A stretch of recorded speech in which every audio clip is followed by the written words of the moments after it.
नवरात्रि का पावन और पवित्र समय चल रहा है और ऐसे में अगर आप हरी चूड़ियों से जुड़ यह एकमात्र असरदार और चमत्कारी उपाय कर लेते हैं तो मात्र 24 घंटे में आपकी हर मनोकामना पूरी हो जाएगी। दोस्तों, यह उपाय कलयुग में एकमात्र ऐसा उपाय है जो मात्र एक बार करने से अपना असर दिखाना शुरू कर देता है। दोस्तों, नवरात्रि का पावन पर्व शुरू हो चुका है। ऐसे में हर कोई मां दुर्गा की कृपा पाना चाहता है, पर आज के इस समय में कई ऐसे लोग हैं जो अपनी समस्याओं से परेशान हैं पर उनका निवारण नहीं जानते। इसलिए आज हम आपको गुरु जी द्वारा बताए गए एक ऐसे चमत्कारी उपाय के बारे में बताने जा रहे हैं जिसको अगर आप इस शारदीय नवरात्रि में किसी भी समय कर लेते हैं तो मां दुर्गा आपसे खुश हो जाएगी और आपकी किस्मत चमक जाएगी और आपके घर से तुरंत ही हर प्रकार की गरीबी और हर प्रकार की समस्याओं का नाश हो जाएगा। दोस्तों, यदि आप सही मुहूर्त पर सही क्रिया अनुसार यह उपाय कर लेते हैं तो मान के चलिए आपका भाग्य आपका इस तरह से साथ देगा कि जिस कार्य को भी करेंगे उस कार्य में आपको कामयाब हासिल होगी। आपका कोई भी सपना होगा वह तो पूरा होगा ही होगा। इसी के साथ दोस्तों, सच मानिए आपके जीवन में आपको एक चमत्कारी और पॉजिटिव बदलाव देखने को मिलेगा। यह चूनी का उपाय आपको जरूर करना चाहिए क्योंकि यही एकमात्र ऐसा उपाय है जो कि आपको जल्द से जल्द धनवान और मालामाल बना देगा। इसीलिए इस आसान से असरदार उपाय को जानने के लिए वीडियो को आखिर तक जरूर देखें। और दोस्तों, अगर आप भी अपने जीवन में माता रानी की कृपा पाना चाहते हैं तो वीडियो को लाइक करके कमेंट में जय माता दी लिखना ना भूले। नवरात्रि में मां दुर्गा के 16 श्रृंगार किए जाते हैं, साथ ही विवाहित महिलाएं भी इन दिनों में अच्छे से सज धज कर मां की पूजा करती है। मां दुर्गा के 16 श्रृंगार में फूलों का श्रृंगार भी एक है। इसे काफी शुभ माना जाता है। कहते हैं फूलों की महक मन को ताजगी देती है, घर में सकारात्मकता का विकास होता है। ऐसी मान्यता है कि इससे घर में सुख और समृद्धि आती है और अखंड स्वभाव का वरदान भी मिलता है। यही वजह है कि भारतीय संस्कृति में 16 श्रृंगार को जीवन का अहम और अभिन्न अंग माना गया है। नवरात्रि में मां को 16 श्रृंगार का चरवा चढ़ने के अलावा महिलाओं को भी इस दौरान 16 श्रृंगार जरूर करना चाहिए। ऋग्वेद में भी सौभाग्य के लिए 16 श्रृंगार का महत्व बताया गया है। 16 श्रृंगार में मौजूद हर एक श्रृंगार का अलग अर्थ है। बिंदी को भगवान शंकर के तीसरे नेत्र से जोड़कर देखा जाता है, वही सिंदूर सौभाग्य और नेत्र से जोड़कर देखा जाता है। वही सिंदूर सौभाग्य और सुहाग की निशानी होती है। महावर और मेहंदी को प्रेम से जोड़कर देखा जाता है। काजल बुरी नजर से बचाता है। मां का 16 श्रृंगार करने से घर और जीवन में सौभाग्य आता है। जीवन में खुशियां ही खुशियां आती हैं और जीवन साथी का स्वास्थ्य अच्छा बना रहता है। इसी तरह श्रृंगार में हरी चूड़ियों का भी अलग महत्व है।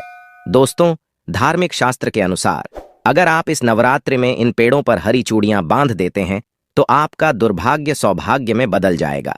कैसी भी आपकी गरीबी हो, कैसी भी आपकी परेशानी हो, कष्ट हो, तकलीफ हो, जीवन में जो समस्याएं चली आ रही हैं वह सारी समस्याएं समाप्त हो जाएंगी। और केवल नवरात्रि के दिनों में ही अगर आप यह उपाय करते हैं और चूनी अगर इनमें से किसी भी वृक्ष पर बांध देते हैं तो आपकी जन्म जन्मांतर की गरीबी मिट जाएगी और एक ही बार उपाय करने से आपकी हर मनोकामना पूर्ण हो जाएगी। तो दोस्तों, वह वृक्ष कौन से हैं और वह उपाय क्या है, आइए जानते हैं। दोस्तों, प्रथम वृक्ष है शमी का वृक्ष। शमी के वृक्ष के बारे में ध्यान से सुनिए।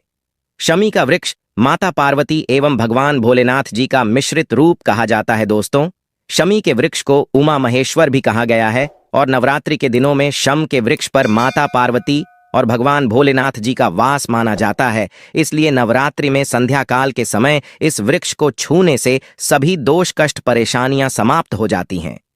दोस्तों, नवरात्रि में किसी भी दिन शमी वृक्ष की जड़ पर अगर कच्चा दूध डाला जाए तो भगवान भोलेनाथ शीघ्र प्रसन्न होते हैं एवं माता पार्वती जी का खूब आशीर्वाद प्राप्त होता है।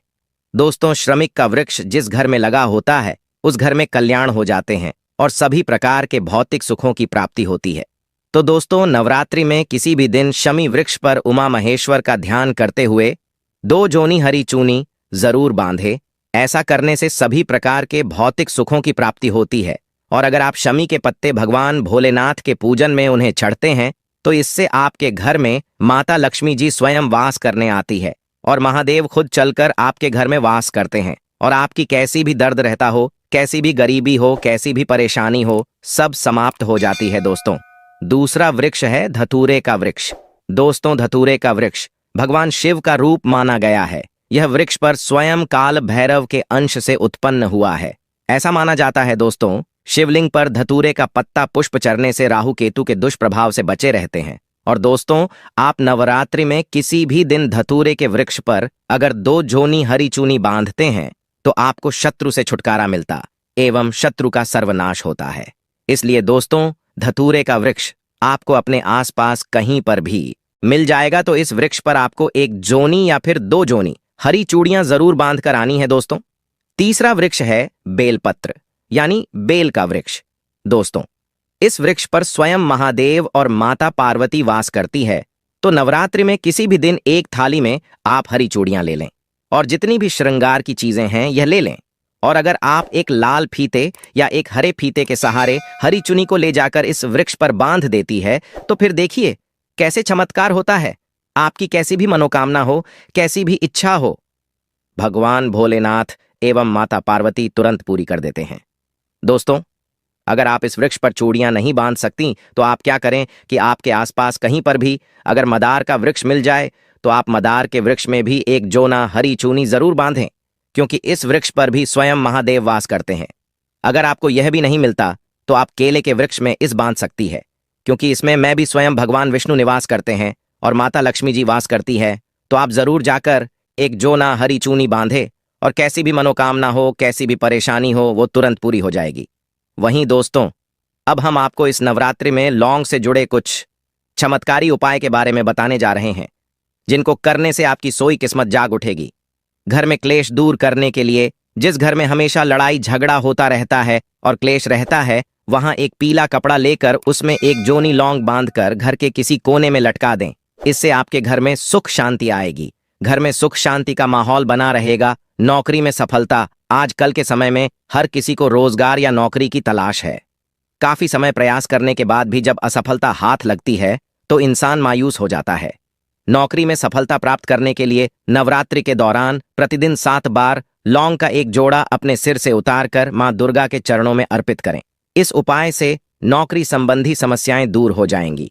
घर की नकारात्मक को दूर करें। अपने घर में प्रतिदिन 1 जोनी लौंग कपूर के साथ जलाने से आपके घर में पनप रही नकारात्मकता को दूर कर देगा। मान्यता है कि इसे प्रतिदिन करने से जरूर लाभ मिलता है और घर से नकारात्मकता दूर हो जाती है। घर से बीमारी दूर करने के उपाय, यदि आपके घर में लगातार कोई बीमार रहता है तो नवरात्रि में किसी भी दिन तवे पर 7 लौंग जलाकर घर के किसी कोने में रख दे। ज्योतिष शास्त्र के अनुसार ऐसा करने से कुछ ही दिन में फर्क नजर आने लगता है। आर्थिक तंगी दूर करने के उपाय, यदि आपके घर में आर्थिक तंगी लगातार बनी रहती है तो नवरात्रि में आप पूजा के समय गुलाब के फूल के साथ 3 लौंग अर्पित करें। इसके अलावा एक लाल रंग के कपड़े में 5 लौंग और 5 कड़ियां बांधकर तिजोरी या फिर अलमारी में रख दें। ऐसा करने से देवी दुर्गा की आप पर असीम कृपा होती है और घर में धन का आगमन होता है। राहु केतु के लिए उपाय, ज्योतिष शास्त्र में राहु केतु को सबसे क्रूर ग्रह माना जाता है। इनके अशुभ प्रभाव को कम करने के लिए नवरात्रि में रोजाना आपको लौंग का दान करना चाहिए। इसके अलावा नवरात्रि में शिवलिंग पर रोजाना लौंग का जोना चढ़ाएं। ऐसा करने से आपकी कुंडली से राहु और केतु के अशुभ प्रभाव दूर होते हैं और आपके घर में खुशहाली आती है। वही दोस्तों, आपको इस नवरात्रि में अपनी राशि के अनुसार यह उपाय जरूर करने चाहिए। मेष राशि। मेष राशि के जातकों को नवरात्रि के दौरान सिद्ध कुंजिका स्तोत्र का पाठ करना चाहिए। इस उपाय को करने से मकान, जमीन और वाहन का सुख प्राप्त प्रत होता है। वृष राशि के जातकों को सप्त श्लोक की दुर्गा का पाठ करना चाहिए। ऐसा करने से मां की कृपा आपके ऊपर हमेशा बनी रहती है और आर्थिक स्थिति में भी सुधार देखने को मिलता है। मिथुन राशि अपनी हर तरह की मनोकामना को पूर्ण करने के लिए नवरात्रि के दौरान दुर्गा सप्तशती का पाठ करें। इस उपाय को करने से परिवार में सुख शांति बनी रहती है और हर तरह का ऐशो आराम प्राप्त होता है। कर्क राशि नवरात्रि के दौरान मां दुर्गा के साथ भगवान शिव की भी उपासना करें। दोनों की साथ में पूजा करने से साहस और पराक्रम बना रहता है। सिंह राशि के जातक इन 9 दिनों के दौरान देवी सहस्त्र नाम का पाठ करें। इसका पाठ करने से करियर में कभी भी असफलता का मुंह नहीं देखना। पता कन्या राशि नवरात्रि के इन पावन दिनों के दौरान दुर्गा सप्तशती और अरण्यकांड का पाठ करना शुभ होता है। ऐसा करने से जीवन में चल रहे हर तरह के क्लेश से मुक्ति मिलती है। वृषभ राशि के जातकों को सप्तश्लोकी दुर्गा का पाठ करना चाहिए। इसका पाठ करने से जीवन में सुख समृद्धि में वृद्धि देखने को मिलती है। वृश्चिक राशि के जातक दुर्गा सप्तशती या फिर रामचरितमानस का पाठ कर सकते हैं। ऐसा करने से मानसिक सुख की अनुभूति मिलती है और आपका शरीर हमेशा रोग मुक्त रहता है। धनु राशि दुर्गा सप्तशती का पाठ करने से धनु राशि के जातकों को धन के साथ साथ मान सम्मान भी मिलता है। मकर राशि के जातक मां दुर्गा को लाल फूल अर्पित करें। ऐसा करने से मां दुर्गा आपके सारे अटके हुए काम पूरे कर देती है। कुंभ राशि के जातकों को मां दुर्गा के मंत्रों का जाप करना चाहिए। इसी के साथ ज्यादा जल्दी फल प्राप्त करने के लिए राम रक्षा स्तोत्र का भी पाठ कर सकते हैं। ऐसा करने से भय और शत्रुओं से मुक्ति मिलती है। मीन राशि मां दुर्गा को मिठाई का भोग लगाएं। इसके अलावा ओम ऑन ही क्लीन चामुंडाय विजय मंत्र का जाप करें। ऐसा करने से सुख समृद्धि के साथ साथ मां भी आपके घर पधार है।